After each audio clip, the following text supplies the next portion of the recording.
Tell me who rock, who sell out in the stores. You tell me who flop, who cop the blue drop, who jewels got blocks, who's mostly Dolce down to the two top. The same old pimp, Mace, you know ain't nothing changed but my limp. Can't stop till I see my name on the blimp.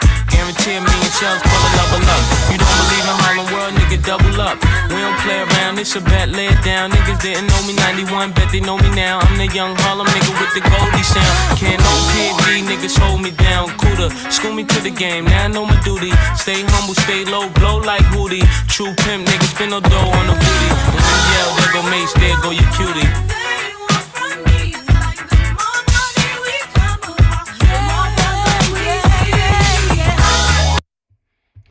Hey, it's Soleil, and this is episode, whatever the hell it is, 4463 of the Orange Pill Investor. Strategy's down, so of course the portfolio is down. But let me know if everything is sounding okay. I had an absolute shit show on the Wednesday call. I had to turn off my mic. I got the mic working like 3/4 through the damn episode with like 15 minutes left. And, but so had to use AirPod mic on Wednesday. And I've got a new mic that I couldn't use. I just got a new laptop a few weeks ago. I finally got that working today. And I have, well, it's not new. I've had the camera for a couple of months now. So did a bunch of upgrades, spent a bunch of money on that stuff, and still had technical issues last Wednesday. But hopefully this new laptop will be the last piece that holds this damn thing together.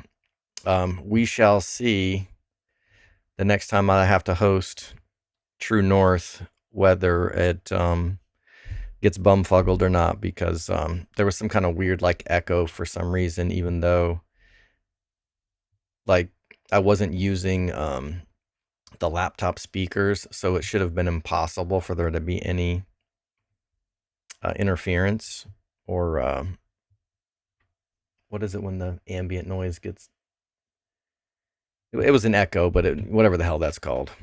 So hopefully everything is good. It's kind of a pain in the ass trying to like reinstall everything on the new computer. I've got like 400 episodes saved on the old laptop, so now I'll probably just be operating out of 2. So yeah, more problems, and strategies down, causing even more problems. But really, I just took a quick peek, and it probably doesn't even look like I'll be moving that many positions. It's not really as down, like enough to really make me to roll. So probably we'll just be looking and doing nothing. What's up, Dana? Glad you like the music. What's up, Kanal? Yeah, that one's classic for sure. Kevin, 2027 Leap calls are looking nice. Are they? So I know some people are like, okay, cool. This is a super cycle, no bear market. But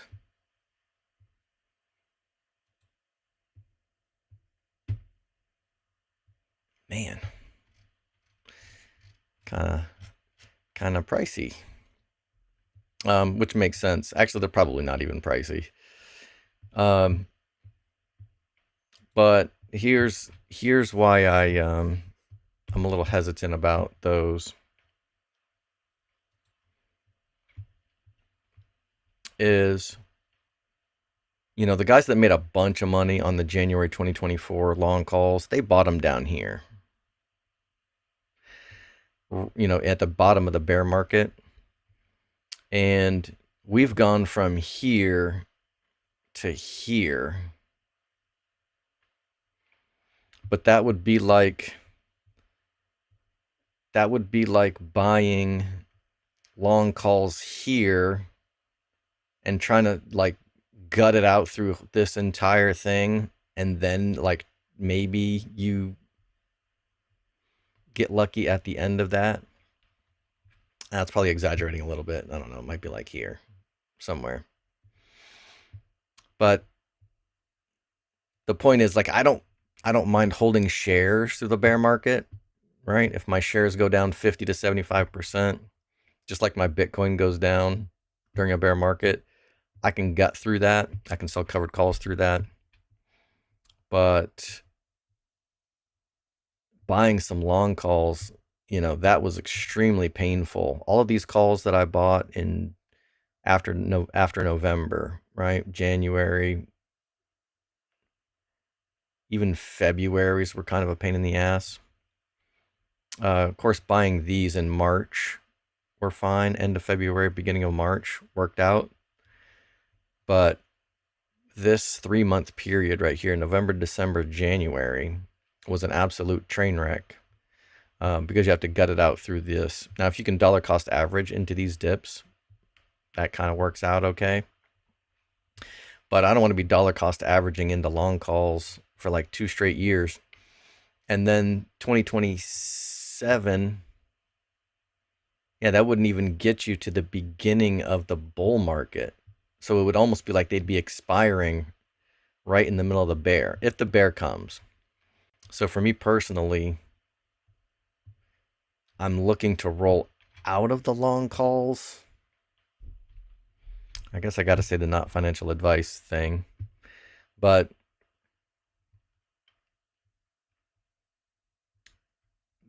it just seems like there's too much to lose and not enough to gain by going to 2027 leaps. I'd rather wait till 2027 and buy 2029 leaps, maybe. But of course, the market is not rational, and Bitcoin can do whatever the hell it wants to do. It doesn't really care what I think.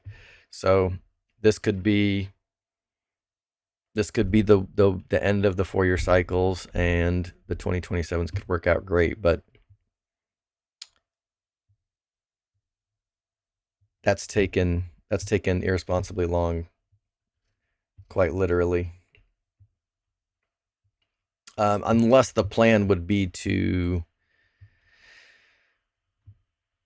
dump them on the next rally.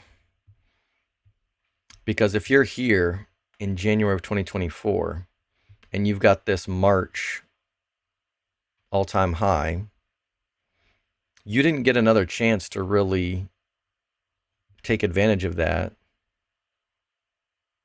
I guess you got another bite at the apple here. You might have gotten one here. But really, if you didn't sell at the top at 200 a share, you probably weren't going to sell the top at 170, because you're hoping, oh, well, if it went to 200, it can go over 200. So you're going to miss out on this one. And then now theta decay has eaten into your call so much that even if you wanted to exit at 170 here, you're still going to be like looking at this like, damn, I missed out on 6 months of theta decay here. So now I'll just keep hodling. And if they expired in September, then you missed out on all this November stuff. So, for people that bought calls here at the perfect time, even if they expired like December 2025, you only really got 2 good bites at the apple. You got this rally and you got this rally. And if you diamond hands through this through this dip, then I guess you've got the most recent one where we went back up to like 450.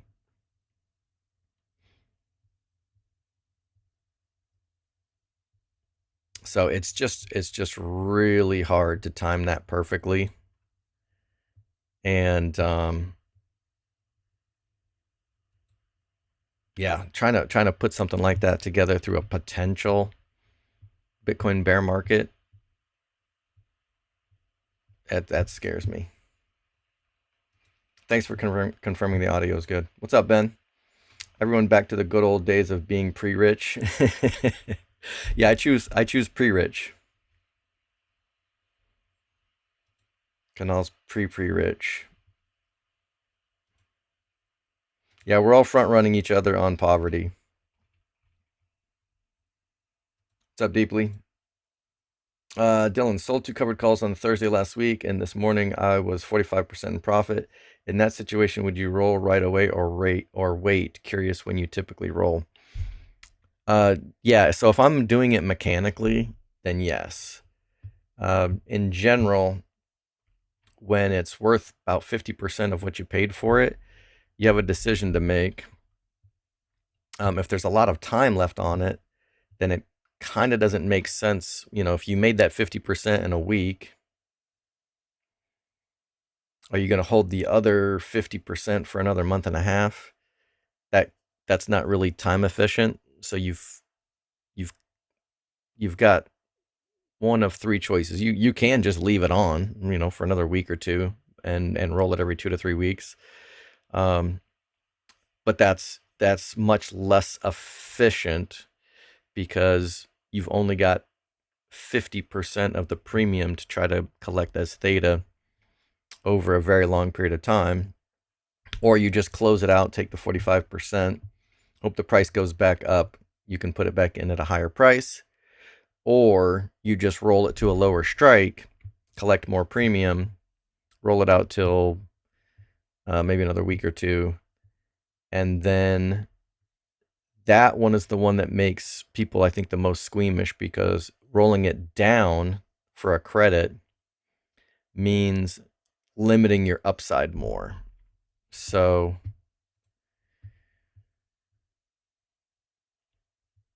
let's just take a look. This one's probably not ready to roll because I already rolled it down. If this was only worth like $550, maybe $600, I would consider rolling this early. But, if I had to roll this down to like the 410 strike for a credit, now if strategy rallies, I've locked myself in and, we go to 450 and I miss out on a bunch of upside. So for me, it's impossible to predict what's going to happen. And for the most part, I do just roll down, limit my upside, and collect more premium. But you have to decide for yourself whether you feel comfortable rolling down, limiting your upside while strategy's down, or do you just take your 50% profits and take the covered calls off completely, wait for the price to go back up? If the whole sell in May, go away thing comes true, then maybe something happens in September, October, November. So I would say on 90% of my positions, I just roll for a credit. But there are a couple of positions in my challenge account that I have left uncovered, and I'm waiting for the price to go back up before I fully commit to adding all of 100% of my covered calls back on. So I'm doing a little of both, and I know that doesn't really give you the concrete advice, but really all I can do is just tell you about the trade-offs and then let you decide from there.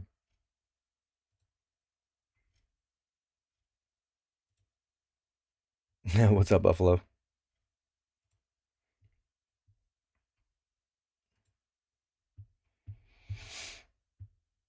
All right, so main account, I do have all of these covered. And if the September 26th calls, if they were only worth about $500, I would roll them early. They've only been on for about 4 days. So they're kind of getting close.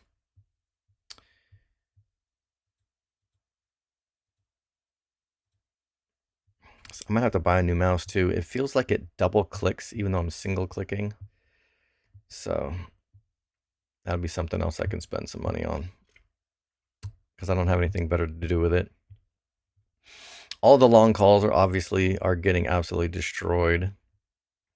Would have been, it's playing hindsight, but it would have been nice to have taken off or hedged a bunch of that shit out when we were at 450 a share. But it's just so hard to do because when it hasn't rallied for so long, you're just like, please let this be the one, let it be the big one. Unfortunately, my December 1080s, which I still am crossing my fingers and hoping, since I don't hold them under 90 days, that means I would be making a decision on those mid-September. And if we don't get a nice pump till October, November, then, whatever I can get for rolling those out to like somewhere between January and April, we'll have to do. So I think I made a little bit of money on the Septembers, but not nearly as much as I lost on the July 1080s. So might be playing a little bit of a revenge game, when you go to the roulette wheel and lose all your money, and then you go back to the ATM machine because you're just revenge betting to try to get it all back. Hopefully there's not some of that going on right now. All right, the IRA. This one is fully covered. Yeah, 200 shares, 4 leaps. And actually, let me go. So yeah, there's nothing really to do here. It's getting close to needing to roll. So I guess if we crashed closer to 350, I would consider rolling these down for a credit. Let me go back here.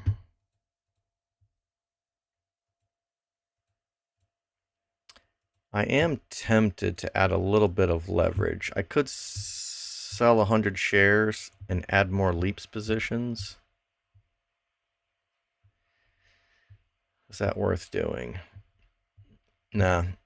As much as I would like to, I already have a negative net theta on this account, which means I'm longer than I am short,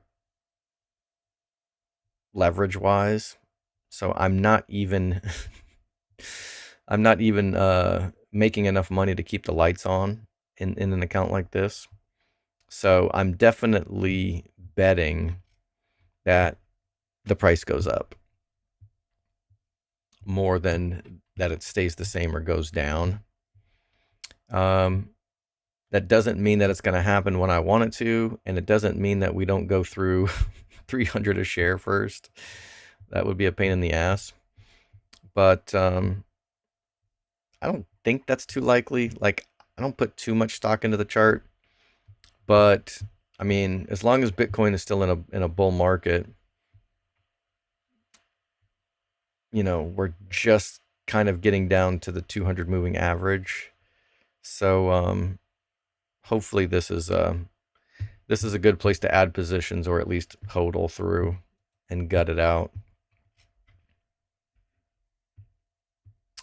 So it is kind of tempting to sell some shares and add more leverage, but I think I will resist that temptation for now.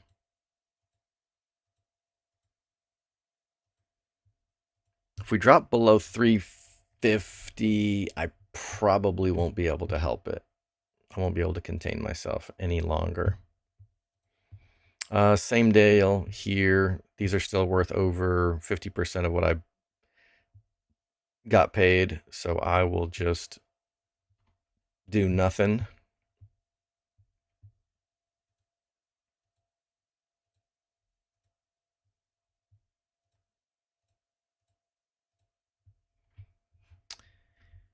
And this is the one that I might need to take a little bit of. Okay, so I was wrong. I did actually cover all 400 of my shares. Interesting. So I rolled those down.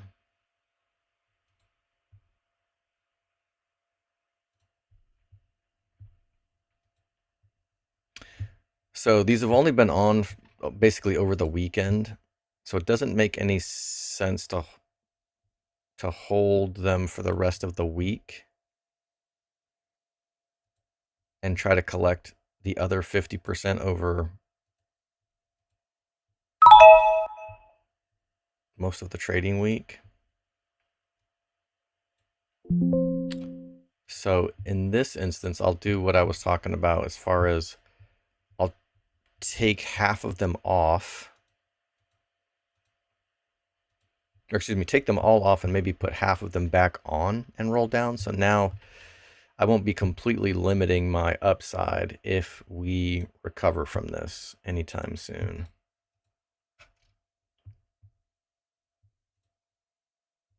All right, so if I roll down to the expected move on Tasty Trade, that's going to be around 380.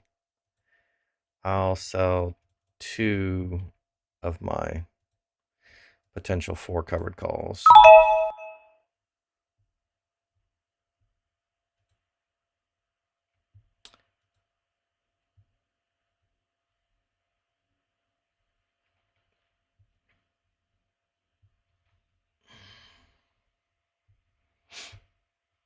Yeah. So this is called bag holding in the option sellers, I guess, community. Sometimes when people buy into a stock and then the price drops, they don't want to risk selling covered calls, at or below their cost basis. And it's called bag holding, and you'll just sit around holding your bags and waiting for the price to go up. I generally don't do it, but it just seems like the the spring is just tightening, or just kind of coiling and ready to pop. So I don't want to roll my entire position down and then have us rally back to like 4 something a share and get and limit my upside too much. So it's a relatively small position, a small bit of unlimited upside that I'm keeping here. The poor man's covered calls, I generally cover 100% of the time because there's a carry cost on the long calls, right? These two are decaying $20 a day. These are decaying $25 a day. So it's hard for me to justify taking my covered calls off of my leaps. But shares, right? I can hodl shares, no problem. There's no theta here. Theta is 0.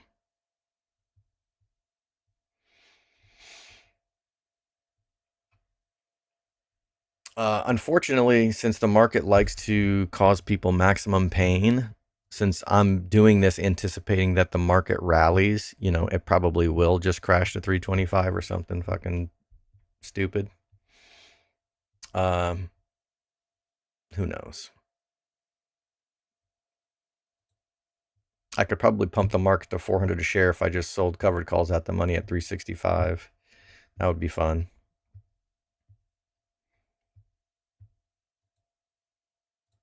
All right. So that is it in that account. And I don't think there's going to be much of anything to do here, unless I was assigned shares, which I was actually. So I sold 1 put for this Friday. I've got 1 covered call for this Friday. And got assigned. Okay. 404 error. All right. Bought 100 shares over the weekend.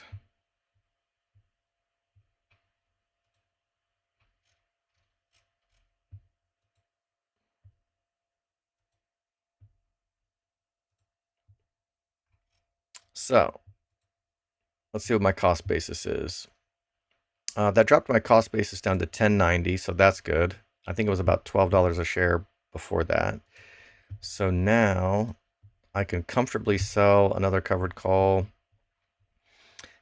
1050 would technically be below my cost basis, but this is collecting about 1% of the share price for 1 week. Let's see if I can actually get a fill at 11. Probably not. Probably have to put it back in for 10.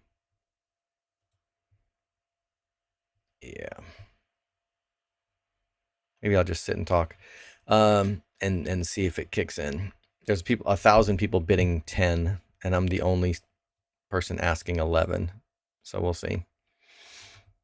The there's no telling how much premium I've collected selling the covered call. So my true cost basis might be well under 1090, and it's just kind of fine. I don't actually mind.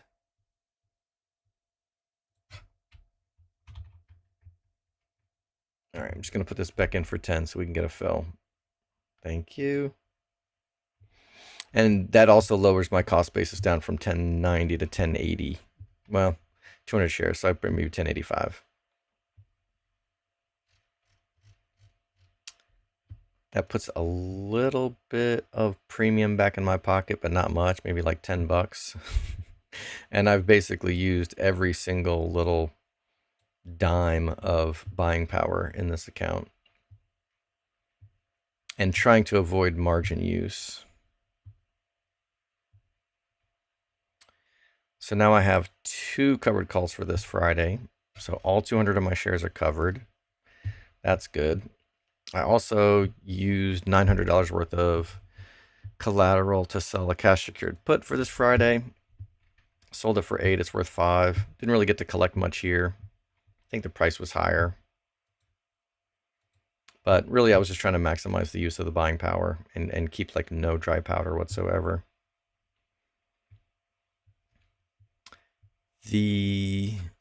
What is the price? Yeah.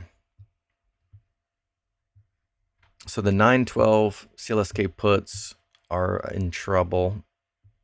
We'll see if anything good happens in the next month, but there's nothing to do but sit here and just hold these and weather that storm. Same thing on the $12 Riot puts.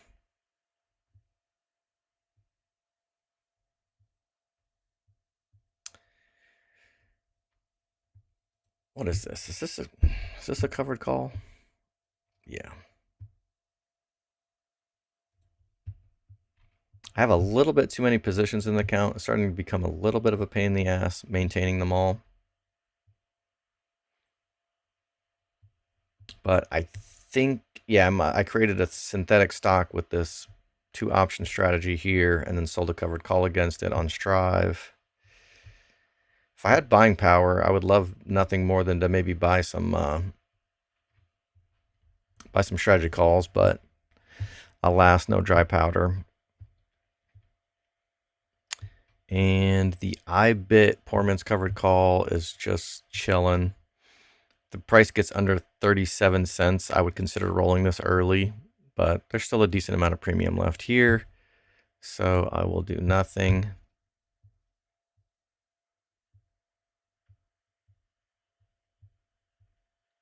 Is anything in profit? Not even Tesla. Okay. Everything sucks, I guess. But yeah, same shit, different day. Just running the wheel on the mining stocks in this account. Just chipping away at the cost basis. And, if you collect 1% a week for 100 weeks, it makes the stock basically free at that point. So you can selling covered calls, running the wheel, you can kind of be like almost the worst trader in the world. And eventually, if you just stick to it, your cost basis goes to 0. And unless they go bankrupt, it's impossible to lose money at that point. So maybe that's a good place to leave it. Ben says, this recent market sentiment shift reminds me that nobody ever wants to buy when it's time to buy. They buy when it's consensus and sell when the risk has actually been greatly reduced. To make money, you have to change your mindset on this. Yeah, that's great advice. And yeah, that's kind of like, that's the good trader mindset. Most people probably need to just get through shitty trader mindset and just don't panic sell. Chasing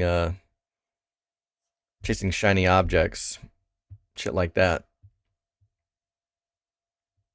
All right, so that is all the trades, and we are all caught up. I'm just thankful that I made it through this with no technical difficulties, and hopefully all this damn new equipment will will work out. So appreciate everybody tuning in. Let's see what's Chad got to say here. Appreciate how mathematical you are with your trades. Very little emotion, even when facing losses. Yeah, and that's what I learned from the Tasty Trade philosophy. Is they call it being mechanical with the trades, and it doesn't mean that you have to just say, okay, I will roll at 50% profit 100% of the time, and just regardless of the macroeconomic conditions and regardless of, product announcements and anything like that. But if that is the plan, then, stick with it. Have some reasonable plan.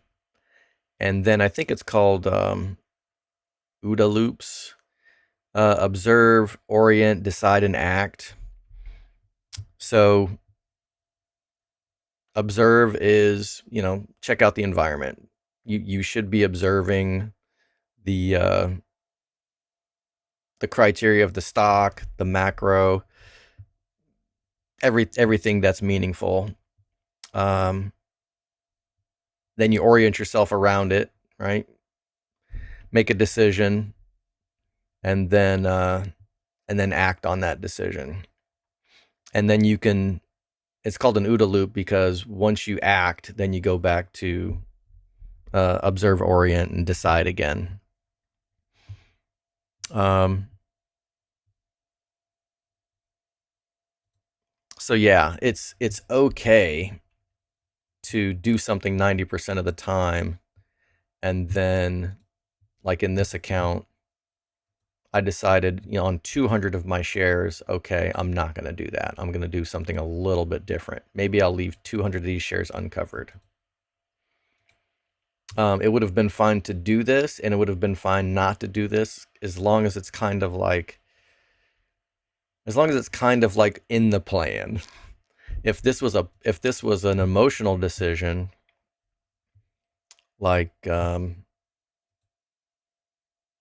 don't know, I was just afraid that the market was going to spike because somebody was posting something.